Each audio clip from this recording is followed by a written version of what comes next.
Hello, Astro Explorers, and welcome to Bella Star Astrology, here with your weekly horoscope for August 16th through the 22nd. This will be an overview of this week's transits, as always. If you're interested in a more in-depth reading so you can learn more about how this week's transits will affect you personally, as well as career and love horoscope readings, you can go ahead and email bellastar.astro@gmail.com so you can get your own in-depth reading. For now, let's look at what this week will bring. It will be very hopeful. It will be very bright. It will be much easier than the transits that have happened over the last few weeks. I know it has been very heavy.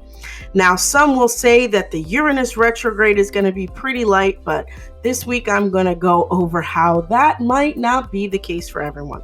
So first, let's start with the Venus transiting into Libra on the 16th of August, and this will bring a lot of harmony and pleasure and good tidings to all around the themes of love, around the themes of relationships. It's also a great time to have a more open dialogue with someone who you might not consider such a close friend, or someone who you might even consider an enemy. You might have some, impasse where you can actually have some more peaceful conversation, as well as a lot of beauty and just light in all things for all of us around the world. This is going to be a wonderful time with Venus in Libra for all of us to enjoy love for love's sakes. So go out there, meet someone new, and enjoy who you are as you are while Venus is in this wonderful position to help support all of our love lives. Now, we have on the 18th a wonderful conjunction between Mars and Mercury in Virgo. This is going to bring a lot of energy and a lot of action around the things that we want to organize in our lives. So whether or not you have a dream you're trying to achieve, or you're just trying to do the basic, clean house, neat home type of remodel, or some sort of reconstruction of the life that you're living right now, this is such a good time because you're going to bring a lot of action and power behind all of those ideas that you have and all of the conversations that you're trying to have in order to achieve what you want. So take advantage of this conjunction as the weeks move through. It's going to be there for a little bit, not too long, but you will definitely want to take advantage this week if you're going to try to organize something, if you're going to try to solidify something that you want to clean up or organize in your life. Then on the 19th, we have the most important transit of the week, I believe, which is the Uranus retrograde.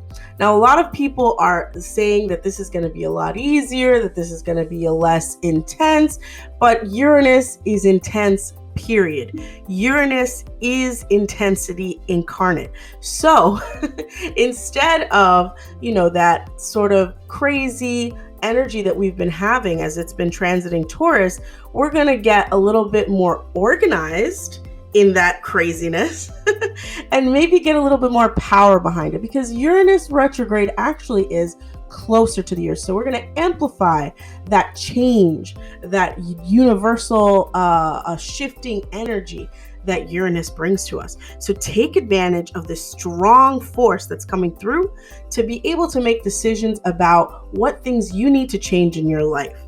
And most importantly, take some time to understand that if you're ready for change, you need to take advantage of it now. The worst thing you can do when Uranus goes retrograde is resist the changes you need to make. Now, of course, we're going to move into the Sun in Leo opposing Jupiter. And this is the last major transit of Sun in Leo before it moves into Virgo later on in the week.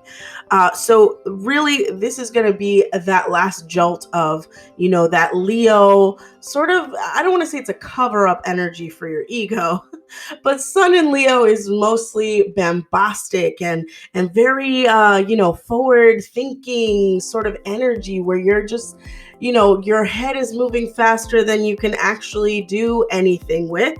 And so you end up speaking more than you should, or, saying more than you should. And of course, Jupiter in Aquarius is all about equalizing that sort of energy. It's sort of, a hammer to the fakeness that Sun and Leo can bring out in many people. So be sure to use humility as this last transit in Leo is happening. Take advantage of the fact that Jupiter is there to balance you out, and don't lie about anything or, make things up, especially as Mercury is in Virgo. It's just going to be even more highlighted and you might end up getting into more trouble. So just be honest, be gracious, and don't let your boastfulness backfire, because it will with this transit. Then, of course, we move into the 20th of August, and Mercury and Virgo will be trine Uranus and Taurus. This is another activation of that Uranus retrograde transit. And again, we have that even more so. Words matter, and the detail of those words matter, especially when it comes to the things you're trying to achieve. Don't relax with this energy.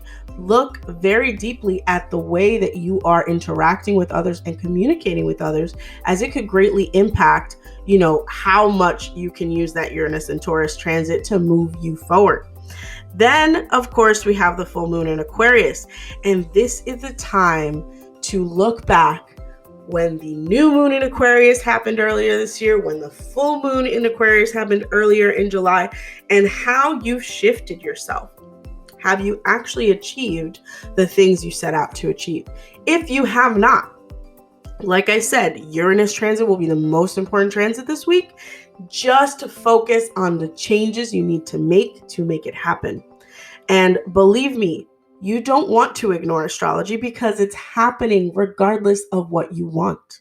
So if you've been trying to find a new job, trying to set up a new career path, or trying to change your relationship or relationships with those around you, or looking at yourself on a holistic level, a lot of my people with Aquarius rising, a lot of my people with Taurus rising, you're going to have a lot of questions about who you are and what you're trying to achieve. So be ready for those questions to come up.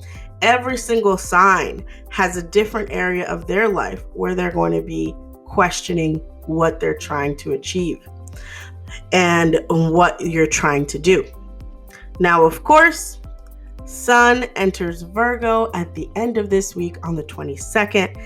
And I would say that this is the time to get your health together, get your organizing together. You've been getting that Mars Virgo energy and that Mars Mercury energy in Virgo, pushing you to have the actions and communications and thinking towards organizing yourself. Now the sun is there, and it is going to highlight in a big way all the ways you have not gotten your life together.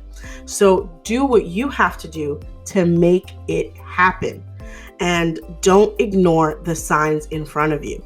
If you see that you're getting annoyed with your partner, maybe something needs to change in your partnership. If you see that you're looking around you and your life is not as organized as you want, push yourself to organize it to make yourself feel better. Now, of course, for those of you out there looking to shift in a major way, this is the time to take advantage and uplift your wardrobe, uplift your home life, to give it a sort of makeover. Because that's really what Virgo is all about. Virgo is the makeover sign. What do you need organized? What do you need to make better so your life is in harmony, right? So at the end of the day, what are you doing to make your life better? Now, thank you so much, Astro Explorers, for listening to this overview of the week. For your own personal readings, make sure you email bellastar.astro so you can actually get your own personal reading in love, in life, or if you have a specific question, would love to answer that for you. And most importantly, thank you for listening to this week's transit and liking this video. Every time you like this video, you help boost it and share it with more people. So please like and share this video, and don't forget to subscribe to this channel so that I can always give you all of the latest information about the weekly transits. And even more is to come, I hope, in the coming months, to give you even more content around the weekly transit, around the monthly transits for each sign, as well as some educational videos on astrology and your love, career, and relationships. If you have any suggestions on what type of videos you would like to learn more about regarding astrology, feel free to comment below. I love to read your comments and learn more about how astrology is impacting you. Now, thank you again for coming to Bella Star Astrology for your weekly transit reading, and I look forward to all of the wonderful comments, likes, subscribes, and shares that you're going to do this week. And most importantly, come back next week. Every Sunday at 12 o'clock, I publish the weekly astrology reading. So I look forward to sharing more next week.